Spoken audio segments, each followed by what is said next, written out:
malah nyebarin rumor tentang kamu di media sosial. Jatuhnya kamu udah ngelakuin defamation terhadap aku. Kok kamu begitu sih? Aku cuma nulis satu kalimat. Apa dampaknya buat kamu? Vina, apa yang kamu ketik di media sosial itu fitnah. Dan ini udah masuk ranah legal.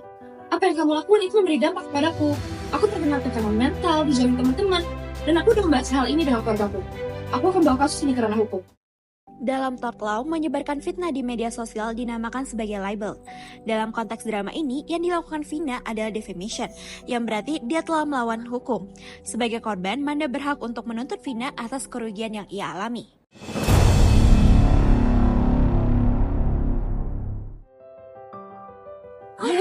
Gue 3 kali ngeliatin halaman rumah gue, tanaman gue jadi rusak.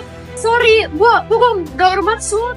Ini perkaranganku, ini bukan jalan umum. You're trespassing.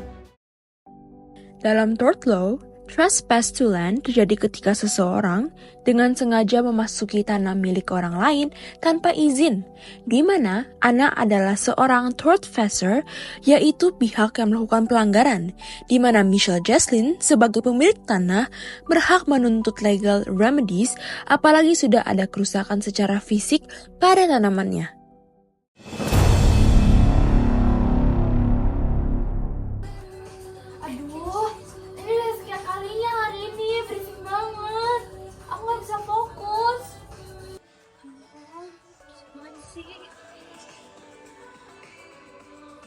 Kak, bisa tolong kecilin suaranya nggak? Aku nggak bisa fokus. Besok aku ujian.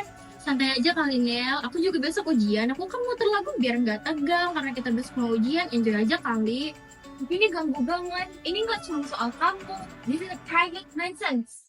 Private nuisance adalah gangguan terhadap kenyamanan seseorang dalam menggunakan propertinya secara wajar. Dalam kasus ini, musik keras dari Eka menyebabkan disturbance dan amenity damage, di mana mengganggu hak Nel atas ketenangan tempat tinggalnya.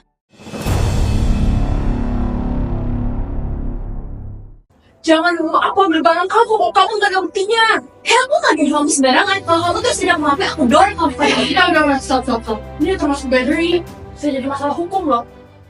Dalam tort law, assault adalah ancaman untuk melakukan kekerasan secara fisik, sedangkan battery adalah kontak fisik nyata yang melukai atau menyerang. Dalam adegan ini, ancaman verbal Vina termasuk assault, dan dorongannya terhadap Anna termasuk battery.